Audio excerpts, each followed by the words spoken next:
శ్రద్ధ నిలిపి నీ నీతికి తగినట్టుగా నీ నివాస స్థలమును వర్ధిల్ల చేయును.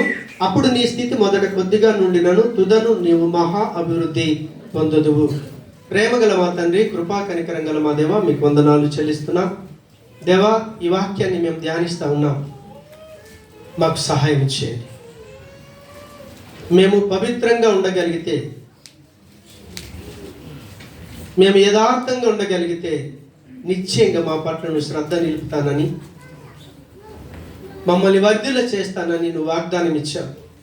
ఆ వాగ్దానం నెరవేర్పు మా జీవితాల్లో జరుగుట కొరకు ఈ రాత్రి మమ్మల్ని దర్శించి, మధ్యాహ్నం మమ్మల్ని దర్శించి, మమ్మల్ని బలపరిచి నీ మహిమ కొరకు మమ్మల్ని సాక్షులుగా నిలవబెట్టుకోనమని యేసు నామమున ప్రార్థిస్తున్నాము తండ్రి. ఆమేన్. హల్లెలూయా. మనం రెండు విషయాలు ఆల్రెడీ ధ్యానించాం. మనం దేవుని జాగ్రత్తగా ఎలా వెతకాలో చూసాం. రెండవది, సర్వశక్తిమంతుడైన దేవుణ్ణి ఏమని బ్రతిమాలుకునాలో ఆ విషయం కూడా మనం ధ్యానించాం. ఈరోజు మనం పవిత్రంగా ఉండాలని దేవుడు కోరుకుంటా ఉన్నాడు.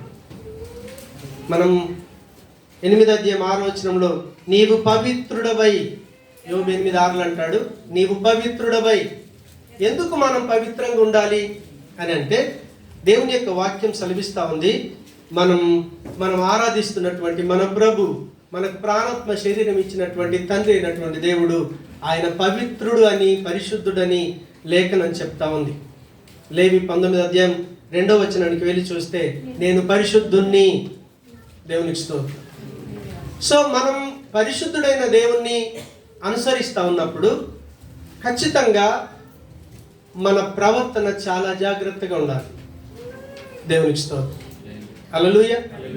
మనం అదే 1 పేతురు పత్రిక 1:14-16 చూస్తే, 1 పేతురు 1:14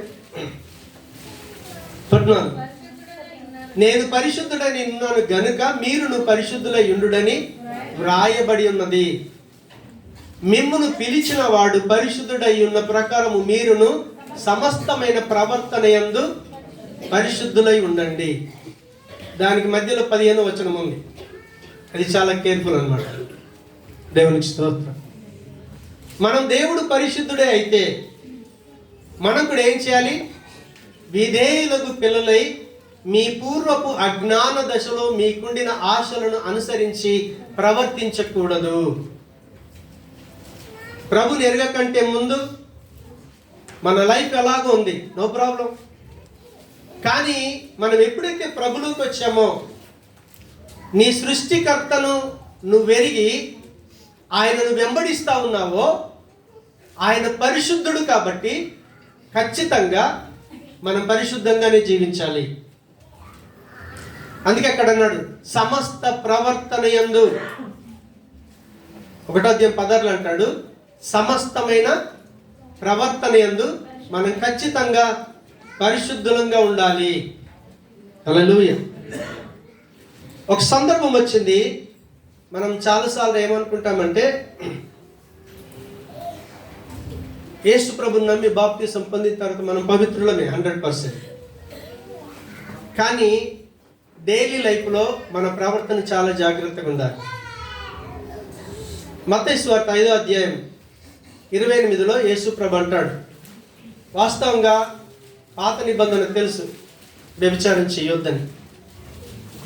కానీ యేసు ప్రభుల వారు పాపానికి మూలం ఎక్కడుందో అక్కడికి వెళ్తాడు. ఆయన పాపం జరిగేదాకా ఓపిక పట్టే దేవుడు కాదు. హల్లెలూయా. పాత నిబంధనలు చూడండి, ఉగ్రత వచ్చినప్పుడు, వాళ్ళు వ్యభిచారం చేసినప్పుడు దేవుడు ఉగ్రత తీసుకొచ్చాడు, పనిష్మెంట్ ఇచ్చేశాడు. కానీ అక్కడ ఏమి జరగకంటే ముందే నువ్వు పాపం చేయటానికి నీ లోపల మూలం ఎక్కడుందో ఆ మూలం లోపలికి వెళ్తాడు యేసు ప్రభుల వారు. అందుకే అక్కడ ఏమంటాడంటే, దేవునికి స్తోత్రం. అంటే ఒక వ్యక్తి వ్యభిచారం చేయడానికి కారణం ఏంటిది? మోహపు చూపు. దేవునికి స్తోత్రం. ఇప్పుడు మనం పవిత్రంగా ఉందాం అనుకుంటున్నాం అనుకోండి, అప్పుడు మనం ఏం చేయాలంటే, మన శరీరంలో ఇన్ని అవయవాలు ఉన్నాయి కదా, ఇప్పుడు చూపు ఈ కన్ను ద్వారా చూస్తాం. దేవునికి స్తోత్రం. మీకు అర్థమవుతుందా? చూపు కన్ను ద్వారా చూస్తాం. ప్రభు ఏమంటాడంటే, మీ అనుదిన ప్రవర్తనలో ఒకవేళ నీ చూపు నిన్ను అభ్యంతర పెడుతుంది అని నువ్వు ఎప్పుడైతే గ్రహిస్తావో, జస్ట్ ఈ కన్ను తీసేసుకో, అప్పుడు ఈ ముక్కు, చెవులు, తల, కాళ్ళు, చేతులు అన్నీ కూడా క్షేమంగా ఉంటాయి, ప్రభు సన్నిధానంలో ఉండగలుగుతాయి. నువ్వు యొక్క కన్నును కనుక ఒక్కదాన్ని నువ్వు సరి చేసుకోలేదనుకో, ఇవన్నీ తప్పు చేయట్లేదు, కానీ దీన్ని బట్టి శరీరంలోని అవయవాలన్నీ కూడా నరకానికి అప్పగించబడతాయి. ఏది మేలు మనకి? శరీరం అంతా నరకంలో పడవేయబడటం మేలా, లేకపోతే ఒక్క తప్పును సరి చేసుకోవటం మేలా? మీరు ఆలోచించేయండి. ఆ చూపు ఒక్కడి సరి చేసుకుంటే నీ శరీరం అంతా కూడా నీ దేవుని సముఖంలో నిలబడటానికి ఆస్కారం ఉంది. దేవునికి స్తోత్రం, హల్లెలూయా. అదేవిధంగా ఆయన అంటాడు, నరహత్య చేయొద్దు వాస్తవంగా, కానీ నరహత్య చేయటానికి మూలం ఏంటిది? ద్వేషం, కోపం. ఎప్పుడైతే 22 అంటాడు అక్కడే యేసు ప్రభుల వారు, చాలు టైం తక్కువ ఉంటాం. ప్రభు ఏం చెప్తున్నాడంటే, మనం ఎప్పుడైతే మనలో కోపం వచ్చినప్పుడు ఏమంటాం? ఏడు వేస్ట్ గాడు అంటాం. ఇంకేమంటాం? వాడు ద్రోహి అంటూ ఉంటాం. నువ్వు వెళ్ళి కత్తితో మర్డర్ చేయాల్సిన పని లేదు. యేసు ప్రభు అంటాడు, అరే నీ ప్లేస్ ఎక్కడో తెలుసా? నరకంలో. మరి దాన్ని ఒక్కదాన్ని మార్చుకోవటం మంచిదా, లేకపోతే నరకం మొత్తం బాడీ వెళ్ళటం మంచిదా? మర్డర్ చేయాలంటే కత్తి చేత్తో పొడవాలి, పొడిచేది చేతే. కానీ ఇది పొడవటానికి కారణం ఏంటిది? ఇక్కడ ఉంది ద్వేషం. దేవుని స్తోత్రం. ఆ రీతిగా మనం ఏం చేయాలంటే, మన డైలీ లైఫ్లో మనం ఏదైతే దేవునికి వ్యతిరేకంగా చేస్తూ ఉన్నామో దాన్ని మనం ఏం చేయాలంటే సరి చేసుకుంటూ వెళ్ళాలి. సరి చేసుకుంటూ వెళ్ళాల్సిందే, అవకాశం లేదు, ఇంకా వేరే ఆప్షన్ లేదు. దేవునికి స్తోత్రం. మీరు ప్రభువులలో పాలు పొందేది ఉంటే, నా లోపల ఈ లోపం ఉందని గ్రహించి మీరు ఏం చేస్తారంటే దీన్ని వాయిదేస్తారు. వాయిదేయటానికి కూడా లేదు. హల్లెలూయా.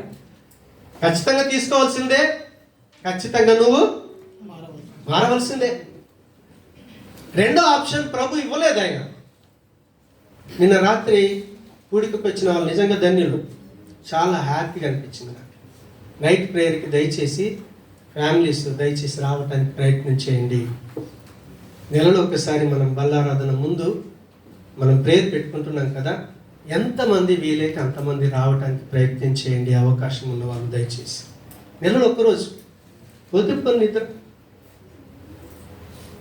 మన లైఫ్ సరి చేసుకోవటానికంటే ఎక్కువనా ఒకరోజు రాత్రి నిద్ర? మీరు ఆలోచన చేయండి. దేవుడు మనకిచ్చిన ఉన్నత స్థితిని మనం అనుభవించాలి అంటే ఖచ్చితంగా మనం ఆ విషయాల్లో సోమరిగా ఉండొద్దు. దొరకదు, ఏమీ దొరకదు. కలలు కనుక్కుంటూ వెళ్ళటమే తప్ప అనుభవించే స్థితి నుంచి దిగజారిపోతాం. హల్లెలూయా. అందుకే పౌలు అంటాడు రోమ 12:2 ఏమంటాడంటే, మనం పరిశుద్ధంగా పవిత్రంగా ఉండాలి అంటే లోక మర్యాదను మీరు అనుసరించొద్దు. హల్లెలూయా. మన దేవుడు పరిశుద్ధుడు. మన దేవుడు ఎలాంటి వాడు? పరిశుద్ధుడు ఆయన. అందుకే 1వ వచనంలో అంటాడు, ఏమంటాడంటే, మీరు మీ దేహాన్ని, మీ అవయవాలన్నిటిని కూడా మన దేవునికి సర్వాంగ హోమంగా అర్పించుకునాలి. ఎందుకొరకు దేవునికి మనం సర్వాంగ హోమంగా అర్పించుకునాలి? అదే రోమ 6:18 అంటాడు. ఒకసారి ఆ మాట చూడండి. పాపము నుండి విమోచింపబడి నీతికి దాసులైతిరి. అక్కడ ఆగాలి మనం. ఇక్కడ మనమందరం కూడా పరిశుద్ధం అవ్వటం కొరకు మనం ఏ క్రియలు చేయలేదు. హల్లెలూయా. పాపులం ఈరోజు పరిశుద్ధం అయ్యామంటే కేవలం మన పాపాన్ని ప్రభు ఆయన మీద వేసుకొని ఆయన పవిత్ర రక్తము చేత కడిగి తన ప్రాణం పెట్టి మనల్ని విమోచించాడు.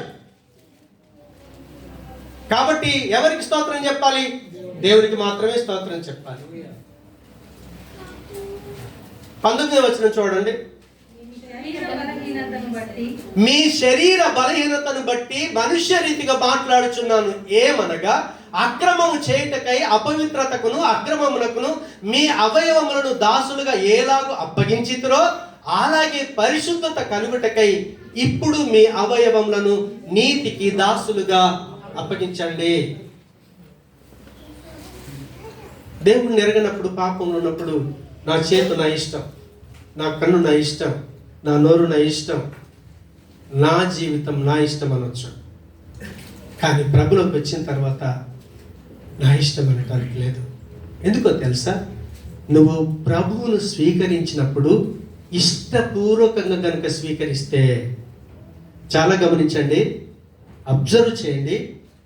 నీ ప్రభువును నువ్వు స్వీకరించేటప్పుడు నువ్వు ఇష్టపూర్వకంగా, అవును ప్రభా నేను పాపిని, నువ్వు పరిశుద్ధుడివి, నేను అన్యాయం చేసేవాడిని, నువ్వు న్యాయం చేసేవాడివి, నేను అన్ని విషయాల్లో చెడ్డవాడిని, నువ్వు అన్ని విషయాల్లో మంచివాడివి. అందుకే పాపినైనా అన్యాయస్తునైనా అనీతిమంతునైనా ఈరోజు ఆ పాపం నుంచి విమోచించబడ్డానని క్రీస్తును నువ్వు ఇష్టపూర్వకంగా స్వీకరిస్తే మళ్ళీ అదే పాపాన్ని నువ్వు ఇష్టపడలేవు. ఎందుకంటే నువ్వు ఎవరిని ఇష్టపడ్డావు? క్రీస్తుని ఇష్టపడ్డావు. క్రీస్తుని ఇష్టపడకుండా నువ్వు స్వీకరిస్తే నీ లైఫ్ చేంజింగ్ ఉండదు. హల్లెలూయా. అదే 22వ వచనం చూడు, రోమ 6:22 వచనం. అయినను ఇప్పుడు పాపము నుండి విమోచింపబడి దేవునికి దాసులైనందున పరిశుద్ధత కలుగుటయే మీకు ఫలము. హల్లెలూయా. మీరు ఏమన్నా చేయండి, కానీ మనకు పరిశుద్ధతనే కావాలి. ఎందుకంటే నీ దేవుడు పరిశుద్ధుడు. ఆయన పరిశుద్ధుడు కాబట్టే ఆయన నిత్యంగా జీవిస్తున్నటువంటి వాడు, నిత్య జీవాన్ని కలిగినటువంటి వాడు. నీ ప్రభు పరిశుద్ధుడు కాబట్టే ఆయన జీవాన్ని మనకి ఇవ్వగలిగాడు. పాపం మరణంలోకి తీసుకుని వెళ్ళింది, ఎడబాటులోకి తీసుకుని వెళ్ళింది. కానీ క్రీస్తు వచ్చి శాశ్వతంగా శాశ్వతుడైన దేవుడితో జీవించే ఒక అద్భుతమైన జీవితాన్ని దేవుడు మనకిచ్చాడు. అందుకే ఒక్కొక్క వారం గడుస్తున్న కొద్దీ 25 అయిపోయింది, ఎలాగూ 26లో ఒక నెల కూడా అయిపోయింది, 2వ నెలలో అడుగు పెట్టాం. కనీసం ఈ నెల నుంచైనా మనం పవిత్రతను ఇష్టపడగలిగితే, మన శరీరంలోని అవయవాలను పాపానికి అప్పగించుకోకపోతే గనుక మనంతటి భాగ్యవంతులు ఇంకా లేరు. ఎందుకో తెలుసా? నువ్వు ఆ రీతిగా పరిశుద్ధతను ఇష్టపడుతున్నావు అంటే దాని ఎండింగ్ ఏంటో తెలుసా? దాని అంతం నిత్య జీవం. నువ్వు 100% కాన్ఫిడెన్స్గా చెప్పొచ్చు. ఏంటో తెలుసా?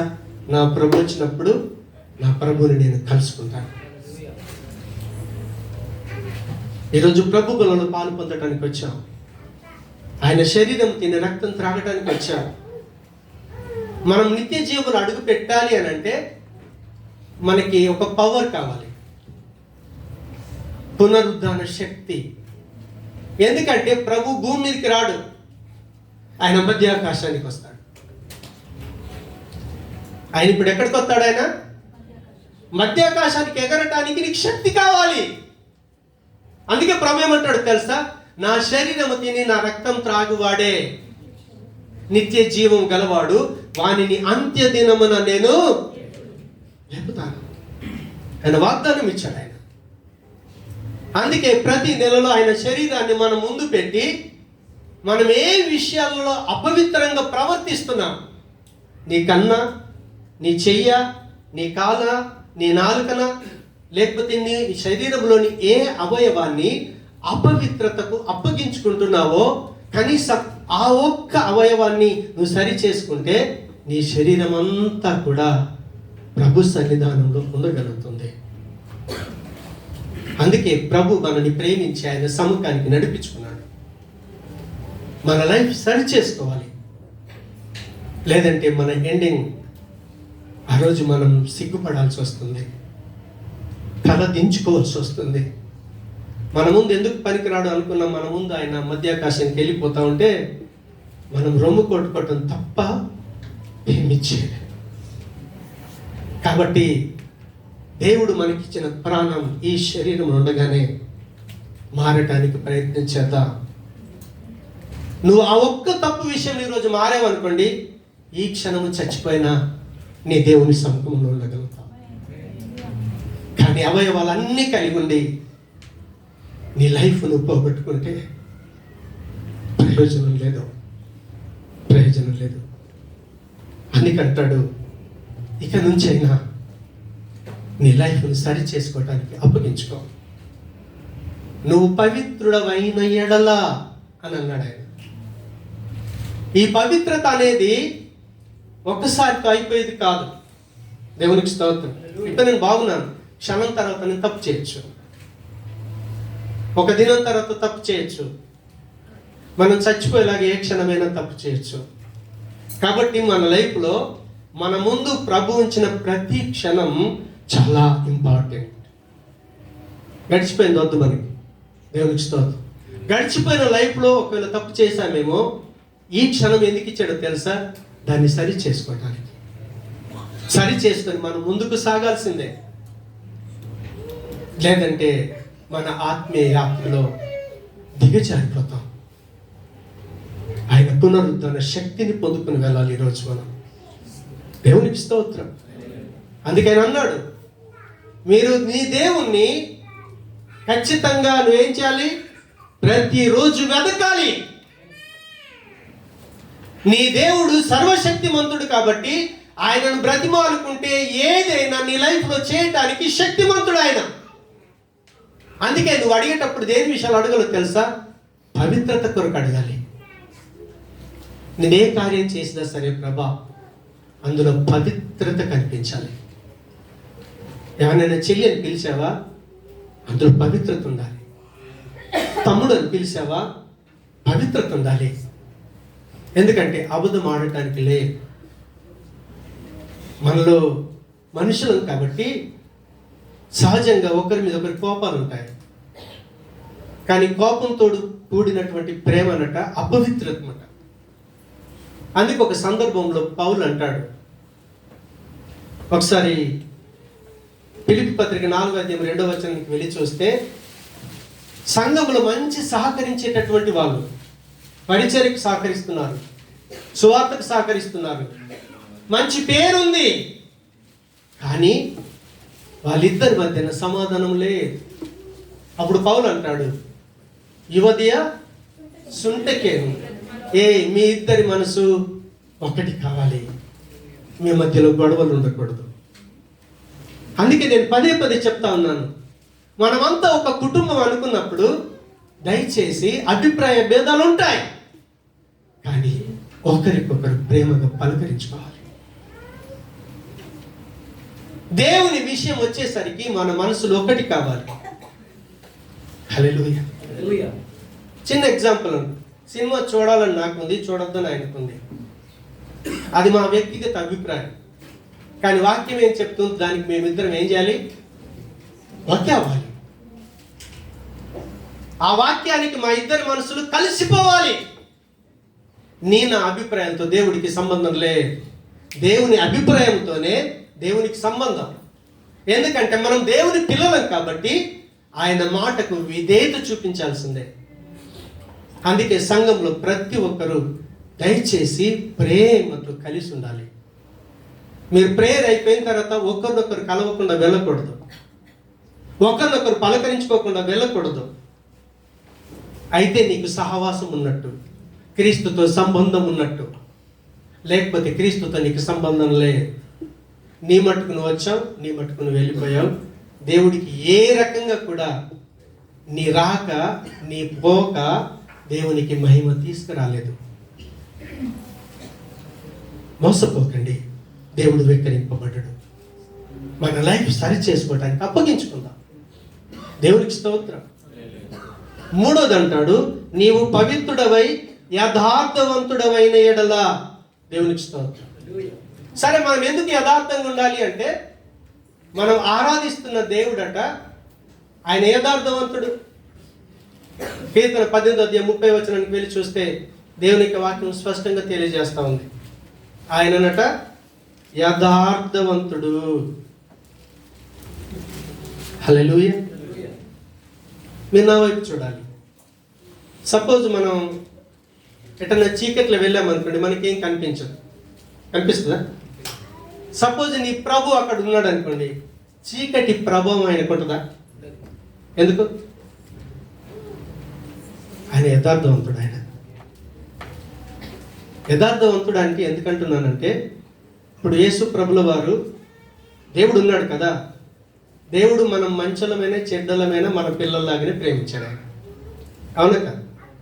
మరి మీరు కన్న తల్లిదండ్రులు చెడ్డోడైతే, ఈడు నా కడుపు నొప్పి కొట్టలేదండి, ఇది చెడిపోయాడు, వాడికి నాకు అసలు సంబంధం లేదు అని చెప్పేస్తా ఉంటాం.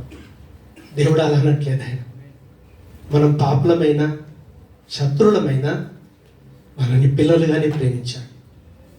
మరి మీరు యథార్థవంతులైతే మీకు కష్టం కలిగినా నష్టం కలిగిన దేవుణ్ణి దేవుడు అని పిలుస్తున్నారా? ఓన్లీ మేలు చేస్తేనే దేవుడు అని పిలుస్తున్నారా? యథార్థత అంటే అది. నీ రిలేషన్లో తేడా రాకూడదు. దేవుడికి నీకున్న సంబంధంలో ఎక్కడ కూడా తేడా రావటానికి లే. నువ్వు యథార్థవంతుడు అయితే 100% దేవుణ్ణి దేవుడిగానే చూస్తావు. ఆస్తి పోయింది, పిల్లలు చచ్చిపోయారు, ఆరోగ్యం పోయింది, అన్ని పోయినాయి, ఆయన దేవుణ్ణి దేవునిగానే చూశాడు. అందుకే యోబు అంటే దేవుడికి చాలా ఇష్టం. ఆయనను అంతగా ఆశీర్వదించడానికి కారణం ఏంటో తెలుసా? సింపుల్గా చెప్పొచ్చు, ఆయన యథార్థవంతుడు. అందుకే దేవుడు సాక్ష్యం చెప్పాడు, ఈయన యథార్థవంతుడని. దేవుడి చేత సాక్ష్యం పొందిన వ్యక్తి. ఈరోజు అన్యులకి దేవుడు ఎవరో తెలియదు, కానీ ఒక క్రైస్తవుడిగా దేవుడు ఎవరో మనకు తెలుసు. మనకు ప్రాణాత్మ శరీరం ఇచ్చిన దేవుడు ఒక్కడేనని, మనం ఆయన తండ్రి, ఆయననే మనకు ఆ తండ్రి అనే విషయం మనకు తెలుసు. కాబట్టి నీకు కేడు జరిగిన, మేలు జరిగిన, నష్టం జరిగిన, ఆరోగ్యం ఉన్నా, ఆస్తి ఉన్నా, అంతస్తులున్నా, అప్పులైనా, ఏమైనా పరిస్థితులకు సంబంధం లేకుండా నువ్వు నీ దేవుణ్ణి ఆరాధన చేయాలి. అయితే నువ్వు అప్పుడు యథార్థవంతుడు. ఎప్పుడైతే మనం యథార్థంగా ఉంటామో దేవుని యొక్క వాక్యం సెలవిస్తూ ఉంది. కీర్తన 112:4 అంటాడు, ఒకవేళ మనం చీకట్లున్నా మనకు వెలుగు కలుగుతున్నప్పుడు. దేవునికి స్తోత్రం. హల్లెలూయా. ఎందుకు యథార్థంగా ఉండాలని కోరుకుంటున్నాడు దేవుడు? మనం ఎప్పుడైతే యథార్థంగా ఉంటామో యథార్థవంతులకు చీకటిలో వెలుగు పుట్టును. ఎందుకంటే ఆయన కటాక్షం కలిగిన దేవుడు, వాత్సల్యపూర్ణుడైనటువంటి దేవుడు ఆయన. మనలో ఒకవేళ చెడు ఉన్నా, నువ్వు యథార్థంగా ఉన్నావు అనుకోండి, మనం అన్ని దాచిపెట్టుకుంటాం. నువ్వు తప్పు, నీకు ఎవరు చెప్పాడు, ప్రూఫ్ ఉందా అని అడుగుతున్నాం. హల్లెలూయా. కానీ యాకోబు అలా చేయలేదు. నేను దాటేటప్పుడు సింగిల్ కడతో దాటాను, ఇప్పుడు వచ్చేటప్పుడు ఇవన్నీ నా టాలెంట్తో, మోసంతో సంపాదించుకొని వచ్చాను, నా పేరు మోసగాడే అని చెప్పాడు ఆయన. అందుకే ఆయన ఆశీర్వదించబడ్డాడు. దేవుడు మనల్ని ఆశీర్వదించాలి అంటే యథార్థంగా ఏ తప్పు చేస్తే ఆ తప్పును దేవుని సముఖంలో ఒప్పుకోవాలి. అప్పుడు బ్లెస్సింగ్ స్టార్ట్ అవుతుంది. అందుకే ఆయన అంటున్నాడు, నువ్వు ఒకరి చీకట్లో ఉంటే, చెడులో ఉంటే 100% నీకు వెలుగు వస్తుంది, నీ లోపలికి మంచి వస్తుంది. దేవునికి స్తోత్రం. హల్లెలూయా.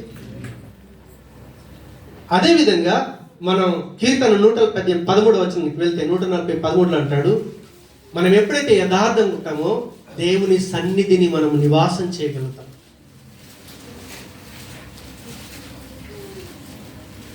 అదే మొదటి దినవృత్తాంతములు 2 దినవృత్తాంతములు 16:9 వెళ్ళి చూస్తే, నువ్వు దుబాయ్లో ఉన్నా, అమెరికాలో ఉన్నా, ఇండియాలో ఉన్నా, పల్లెటూరులో ఉన్నా, పట్టణంలో ఉన్నా, నువ్వు యథార్థంగా ఉన్నావు అనుకో, ఆయన నిన్ను బ్లెస్ చేయటానికి ఆయన కనుదృష్టి నీ మీద ఎక్కడున్నా సరే ఉంచుతాడు. కాబట్టి మనం కోరుకోవాల్సింది ఏంటో తెలుసా ఈరోజు? నిజంగా మనం అన్ని విషయాల్లో పవిత్రంగా ఉండాలి అంటే మనం చాలాసార్లు పవిత్రంగా ఉండటానికి ప్రయత్నం చేస్తాం. కానీ మనం ఏం చేయాలో తెలుసా? దేవునికి మన జీవితాన్ని అప్పగించుకోవాలి. ఒకసారి నేను ఈ మాట చదివి ముగిస్తాను. తీతు పత్రిక 3వ అధ్యాయం 15వ వచనం ఒకసారి చదువుతాను త్వరగా. 3వ అధ్యాయం 5వ వచనం.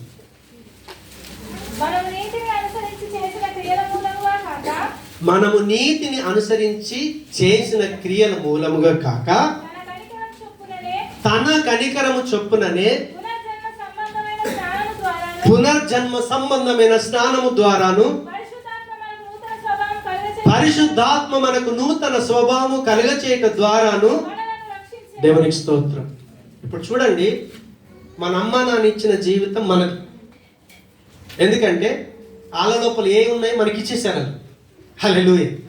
వాళ్ళ లోపల ఎన్ని చెడ్డ లక్షణాలు ఉన్నాయో, ఎన్ని మంచి లక్షణాలు ఉన్నాయో, అమ్మ నాన్న లక్షణాలు మనకు వచ్చేసాయి. ఈ లైఫ్ ఇది మనుషులకు అందరికీ దొరికేది. కానీ ఎప్పుడైతే యేసు ప్రభును నమ్మి బాప్తిసం పొందుతామో ఆ రోజు నుంచి మన లైఫ్లో జరిగేది ఏంటి అని అంటే, ఆయన ఏం చేస్తాడట తెలుసా? ఆయన పునర్జన్మ సంబంధమైన స్నానము ద్వారా అంటాడు. అంటే ఇప్పుడు ఇది క్రొత్త జీవితం, దేవునికి సంబంధించిన జీవితం. ఈ జీవితంలో మన కొరకు ప్రాణం పెట్టిన యేసు ప్రభు ఉన్నాడే, ఆయన ఏం చేస్తాడంటే, ఎఫెసీ 5:20 తర్వాత చదువుకోనండి. ఏమంటాడంటే, యేసు ప్రభుల వారు ప్రజెంట్ సిచ్యువేషన్లో మన లైఫ్లో ఏం చేస్తున్నాడో తెలుసా?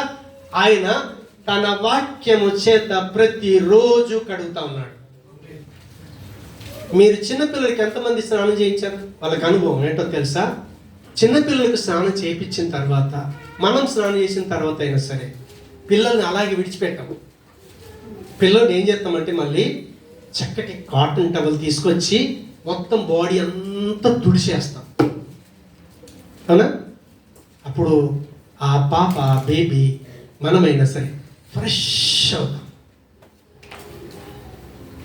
అసలు ఆ పాపను ముద్దు పెట్టుకోకుండా ఉండలేము. ఇంకా పరిశుద్ధాత్మ దేవుడు ఏం చేస్తాడో తెలుసా? యేసు ప్రభుల వారు తన వాక్యం చేత కడుగుతా ఉంటే ఆ ఫ్రెష్నెస్ ఉందే, పవిత్రత ఉందే, పరిశుద్ధాత్మ దేవుడు మనకి ఇస్తూ ఉంటాడు డైలీ లైఫ్లో. అందుకే దేవుని యొక్క వాక్యం సెలవిస్తుంది. 1 Thessalonians 5:18 అంటాడు, మీరు ఆత్మను ఆర్పకండి. ఎఫెసీ 5:18 అంటాడు, పరిశుద్ధాత్ముని విషయాల్లో మనము ఆత్మ పూర్ణమై ఉండాలి. లూకా 11:13 అంటాడు, మీరు అన్ని విషయాలు అడుగుతారు కానీ పరిశుద్ధాత్ముని అడగలేకపోతా ఉన్నారు. మీరు అడిగితే నిశ్చయంగా పరిశుద్ధాత్ముని దేవుడు మనకిస్తాడు. మన డైలీ లైఫ్ని ఆయన వాక్యం చేత కడుక్కుంటూ పరిశుద్ధాత్మ దేవుడు మనకు ఒక క్రొత్త ఫ్రెష్నెస్, పవిత్రమైన జీవితాన్ని డైలీ లైఫ్లో ఇస్తాడు. అందుకే కనీసం ఈ రోజు నుంచైనా, ఈ కొత్త సంవత్సరంలోనైనా పరిశుద్ధాత్మని అనుభవం కొరకు మీరు ప్రార్థన చేయండి. వాక్యం ఉంది, తండ్రి దేవుడు మనకు వాక్యనిచ్చాడు, వాక్యం ఉంది, వాక్యమైన క్రీస్తు మనతో ఉన్నాడు, ఆయన కడుగుతా ఉన్నాడు. కానీ ఆ యొక్క పవిత్రత ఏదైతే ఉందో మనలోకి రావాలి అంటే పరిశుద్ధాత్మ అనుభవంలోకి వెళ్ళాలి. అందుకే ఆయనను నమ్మి బాప్తిసం పొందినప్పుడు దేవుడట పరిశుద్ధాత్మని వరంగా ఇచ్చాడు. చాలా మంది ఏమంటారు తెలుసా? బాప్తిసం పొందగానే పరిశుద్ధాత్మని ఇచ్చాడు, ఇంకా పరిశుద్ధాత్మ గురించి అడగాల్సిన పని లేదని బోధిస్తూ ఉంటారు. వాక్యం చెప్తా ఉంది, మీరు ఆత్మపూర్ణులై ఉండాలి, ఆత్మను మీరు ఆర్పకండి, మీరు అడగండి దేవుణ్ణి. పరిశుద్ధాత్మని దేవుడు ఇస్తూ ఉంటే మన లైఫ్ డైలీ పవిత్రంగా ఉంటుంది. మనం యథార్థవంతులం అవుతాం. ప్రతిరోజు దేవునితో మాట్లాడకుండా ఉండలేం, దేవుని పాదాల దగ్గర మోకరించి బ్రతిమాలకుండా ఉండలేం. ఎప్పుడైతే ఈ 4 కార్యాలు చేస్తామో దేవుడే శ్రద్ధ నిలిపి మనల్ని బ్లెస్ చేసే దేవుడు. నీ స్థితి మొదట కొద్దిగా నుండి నన్ను తుదకు నీవు మహా అభివృద్ధి చెందెదవు. అలాంటి లైఫ్ను దేవుడు మనకి ఇచ్చును గాక. ఒకరి నుంచి ప్రార్థన చేసుకుందాం. ప్రభు వల్ల మన ముందుంది. ప్రభా, ఈ రోజైనా నా లైఫ్, నా జీవితం పవిత్రంగా ఉండాలి. ఇన్ని రోజులు చేసిన దాన్ని నీ సముఖంలో ఒప్పుకుంటున్నాను. ఎవడు అయోగ్యముగా ఆయన శరీరాన్ని తిని ఆయన రక్తాన్ని తాగుతాడో